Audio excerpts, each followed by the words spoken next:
Hello, everybody. Back by popular demand. Another Meet the Podcasters here, Facebook Live. I'm Diane Ray, the co-founder of MindBodySpirit.fm, and Tina Williamson, my business partner, and I love to present these Facebook Lives and give you a chance to meet some of our podcasters and maybe introduce you to a new podcast to put on your list, someone else to hit follow, like, and subscribe. So today we're going to be talking with Philip Goldberg, and he's the host of the Spirit Matters podcast.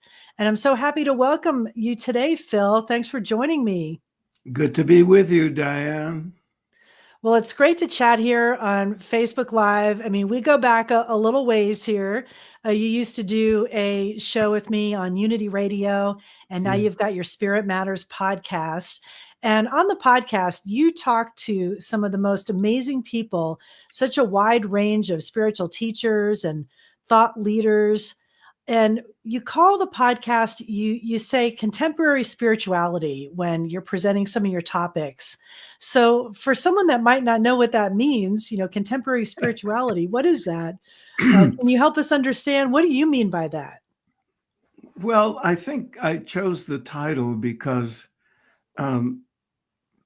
we're in interesting times. I'd say the last few decades, there's been a kind of spiritual revolution at least in the US and probably most of the Western world, that's been influenced by this incredible access we have to teachings from all over the world, from teachers most people would never have come into contact with prior to the internet and YouTube, and of course, transportation technology.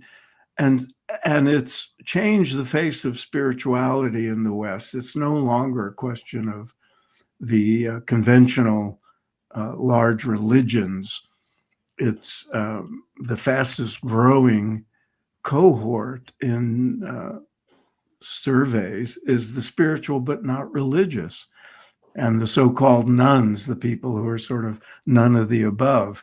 And that incredible diversity is a major advantage that our generation of spiritual people have at our fingertips. But it can also be confusing, and it can also lead to indecisiveness and so forth. So my goal was to bring more clarity to this circumstance by having a huge diversity of people that I interview. So I've interviewed people who are ordained representatives of mainstream religions, but not the ordinary ordained, right. Not the ordinary priest, minister, rabbi, imam. But the people contemporary, who are, yeah. So I was just going to say, so by contemporary, you're really like bringing these people to modern times, kind of to the forefront with those ideas, which really are timeless, a lot of those lessons and teachings. And I choose people who are in themselves contemporary, who are pressing against boundaries and who are themselves usually diverse within their own teachings and so forth. So I try to, keep on the cutting edge. And some of the people I've interviewed have been on the cutting edge for 40, 50 years, and others are younger and newer or unknown. And I take pride in the fact that I have those, that kind of range of interviewees, because they all have something different to offer. You have talked with such a wide range of people, and with that breadth of knowledge, I mean, what would you say? I'm sure there's more than one, but what would be a common thread that you think ties together a lot of those teachings and messages that you've shared? Through my whole spiritual history, I have a new Substack page or writings, whatever it's called. And I called it Practical Spirituality because I've always seen myself as a pragmatic mystic, in that what matters to me is less belief systems and dogma and the usual things that people argue over and sometimes kill each other over. And what matters to me is the transformative power of spiritual teachings when put into practice.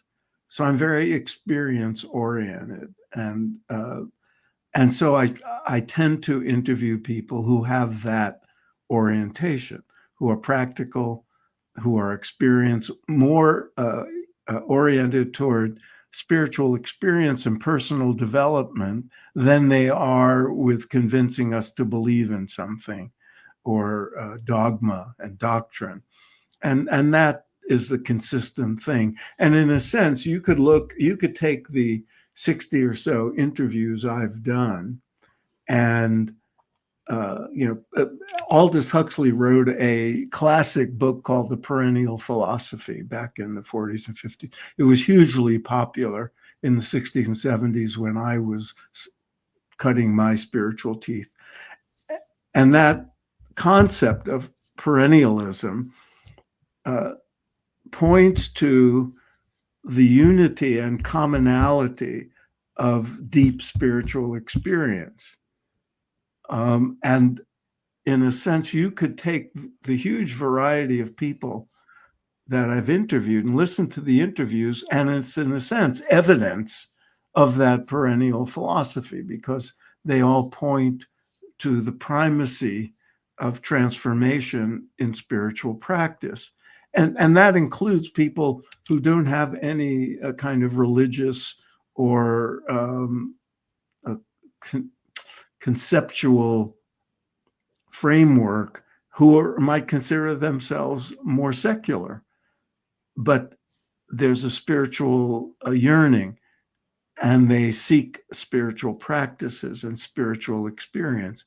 That's the commonality, the primacy of personal growth through spiritual engagement. I mean, I love talking about spirituality, and I've had this interest for a long time, and I know you have. I mean, would you say that one of the things that you enjoy talking with your guests most about is, like, just what you were saying, the experiential piece of it, the actual experience of an awakening, or something that's touched you, and then maybe you could share one that you've experienced yourself. And then I'll tell you one. You tell me and I'll tell you. I begin every interview by asking the guest their spiritual origin story. And I think that, and then we go on to, the book they've just published, the teachings they've focused on, and that sort of thing. But I think the personal histories are one of the great features of my programs. I always learn a lot, so that's why I keep asking the question. I've asked that question of people whose personal histories I'm very familiar with because they're friends of mine, but because I think we have a lot to learn. All these people became spiritual teachers or scholars of religion and spirituality, or scientists who study spirituality. So the spirituality is a core feature of their lives. How did they come to that? And usually there's some kind of deep experience, what we in the West might call grace. There's something happens. And through that, their lives change, and they come to realize certain things about our place in the cosmos, or their own particular calling, or both. And I think there's so much for us to learn in listening to their stories, because I would think that anybody listening to my program has had some kind of experience or awakening or glimpse of transcendence that keeps them on the spiritual path. And they want to know more, and they want to grow more, and they want to learn new practices and new insights.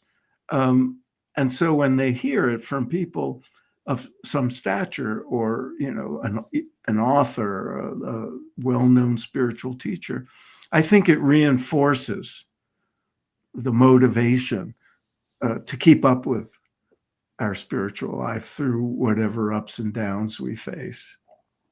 Well, I would hope that people that are maybe listening to us today, or to your podcast, or to one of our many other podcasters on the network, would be considered seekers, right? Like we're Yeah. looking, we're Or searching for finders. something. Right. We want to be finders. We're looking for that piece that I think is so important, in the name of the network, mind, body, spirit. Like we all believe, all of the people that we're working with, all of our podcasters, that all of those things are connected and all work together. But I think when people like start thinking about spirituality, do you think that, I mean, when we're younger and we're kind of force fed certain things, and we may not pay attention, or it turns us off or whatever, do you think that we have to get to a certain point in life, like where you get kicked around a little bit, and you start questioning what's happening? Is this all there is? And then you start really wanting to develop your spiritual life. In my experience, and my spiritual seeking started a long time ago, late 60s. And I still think of myself as a seeker, because there's still so much to learn and so much to experience. At the same time, I've worked with and helped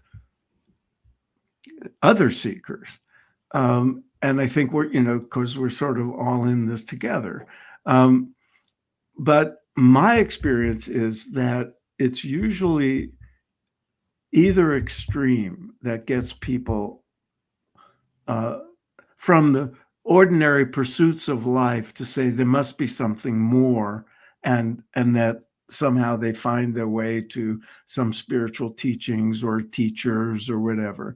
But we all have innately the drive to spirituality, the yearning to be connected to something bigger than ourselves. Some people put that into, they engage that impulse, and other people may not be aware of it until something happens.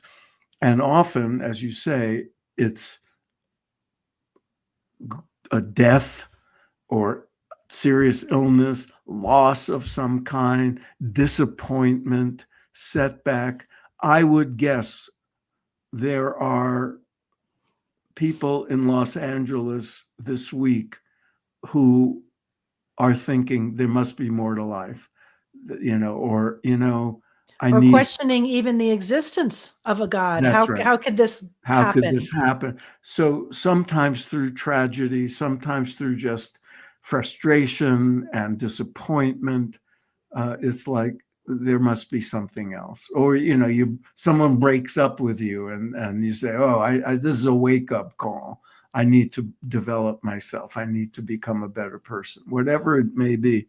But the other factor, the other extreme, also gets people who live what we would think of as privileged and blessed lives, financially, materially, in terms of social status, family. Everything goes well. Everything goes right. And then they reach a certain age and they say, why am I not ecstatic all the time? Why am I not happy all the time? Why am I still capable of being unhappy? Why am I still striving? There must be something I'm missing here. And so it can come from both of those extremes. And sometimes it's just grace. It's like people who haven't given a thought to it suddenly have a spiritual experience. And they say, what was that? That's interesting. You call it grace. Well, that's a customary sort of. Yeah. Like that evokes in me a certain feeling, like a feeling of grace, of okay, and maybe that could be acceptance in some way or fulfillment? Could it mean, I guess it could mean different things to different Yeah, I people. just think of it as a unanticipated, unsought spiritual experience. And, in the Western religions, they attribute that to the will of God, or, God favored you. But, there are similar terms in the Eastern uh, spiritual traditions too. And I mean, the basic point is, um, these things happen unexpectedly sometimes. But I'm a big believer in practice and regular engagement with various methods of spiritual development. And that one of the great Hindu teachers said that grace, he was using the Western term. You can't make that happen. It's like the wind. The wind blows or it doesn't blow, but you have to set your sails. And that's where knowledge and spiritual engagement and practice comes in. It's setting your sails. It's making yourself more available to the Right. possibility of For those transcending. experiences. Yes, yes. Yes. Well, I'm here. I'm available. I'm waiting. I'm waiting for that angel to show up, for that amazing experience. And there have been some, I guess I could cite from the past. But you mentioned practice though, and that's what I wanted to just mention. Your book and there's a series of interviews that are coming out, and there's a couple that are out right now. But you did write a book that's perfect for the times we're in right now. It actually came out during the pandemic, Spiritual Practice for Crazy Times. Somehow it's always relevant. Right. There's always going to be a crazy time, right? Mhm. So, people that are listening to, this series, they're going to be checking it out, maybe going back and listening to some of your other interviews on the podcast, where you're talking about practice and things we can do, spiritual practices for these times. What would be something that you could share with us today that could maybe increase our resiliency, or help us deal with our anxiety, like a practice that you share, with your students or listeners Well, that's really effective?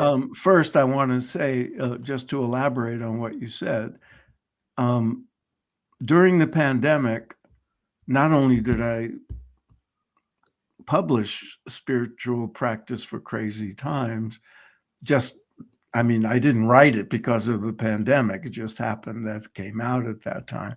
But because times were crazy before the pandemic as well. Yeah. But also, we did for Unity Radio a series of 12 interviews with leading spiritual teachers. I called upon some of people I respect the most. And we did 12, and we called it Spiritual Practice for Crazy Times, so we could post it during the pandemic to help people adjust and to find some peace and to, as you said, become more resilient and more stable during the craziness, and to deal more effectively with the craziness, because that's part of practical spirituality. It should make you or help you. Your spiritual life should uh, complement and enhance the practical responsibilities of life and handling the difficult times. So we've now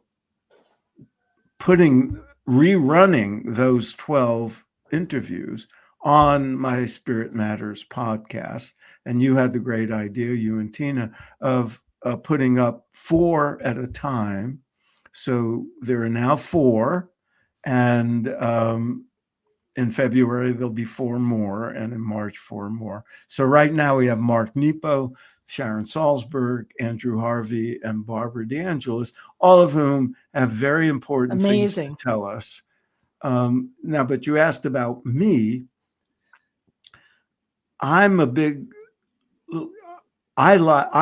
believer in people finding practices and developing a spiritual repertoire or inventory that works for them. I'm a huge believer in meditation. I've been meditating every day since 1968. I became a trained teacher of meditation. So to me, that has always been the centerpiece. And there's things I've learned to do, to do before meditation, things after meditation, things perhaps when I'm walking or, at different times. And because the range of spiritual practice is enormous and we have access to it all now. It's not like, you're limited to your local parish or your local guru or whatever.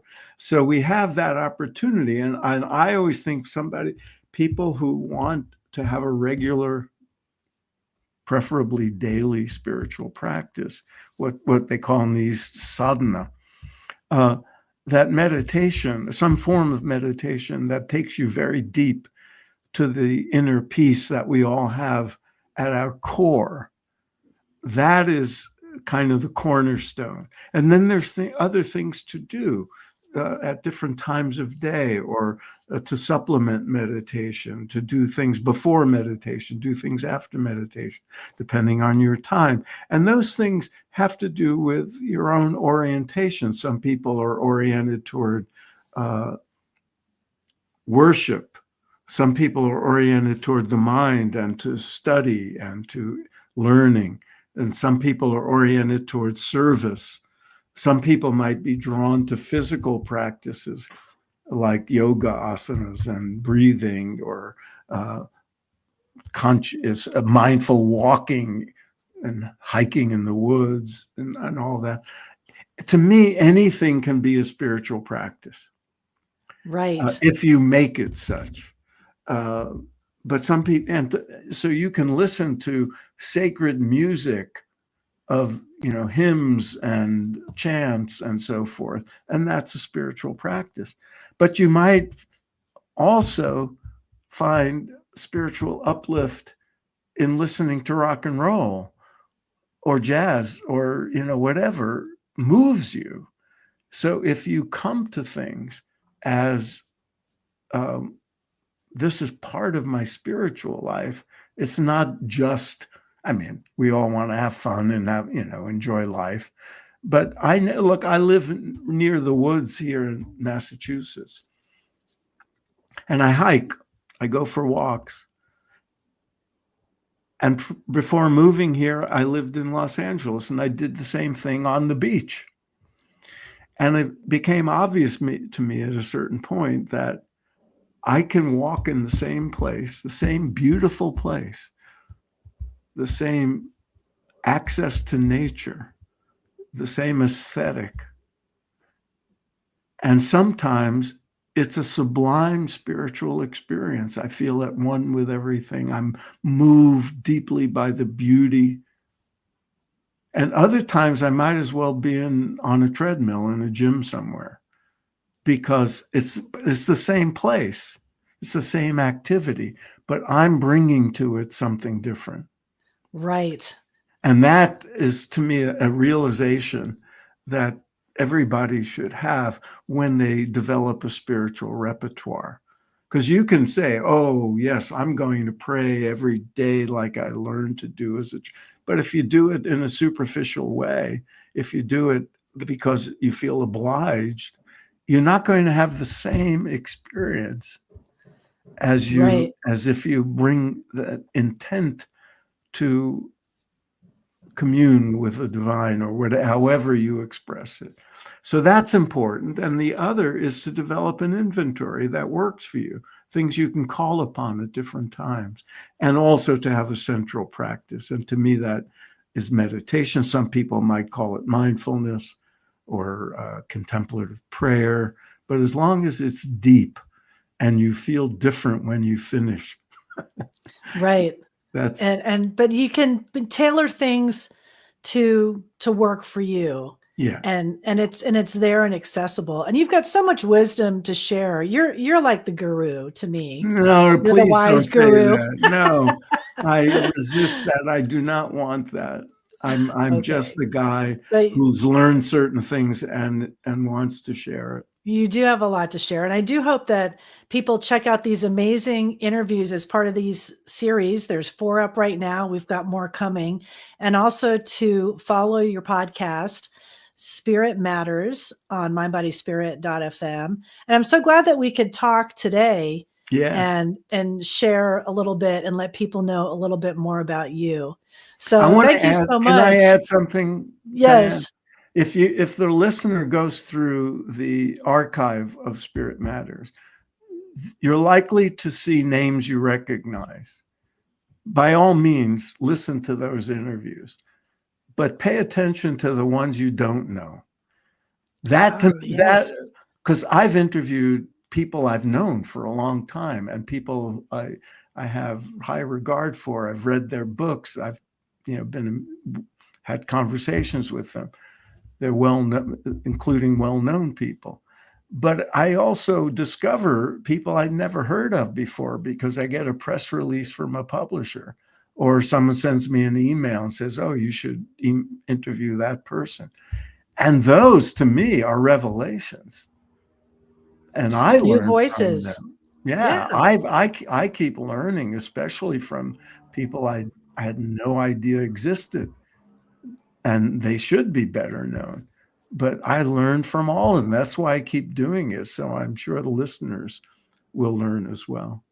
Yeah, absolutely. Check those out and maybe just click on someone at random Yeah, and see what they have to share. And it's nice that there's new voices that you're giving a platform to help get their messages heard out there as well. I hope that So, yeah, people I pay hope so attention. too. And I'm glad that we can host that. So, thank you so much everybody, and thank you so much for listening. I appreciate it. Goodbye for now.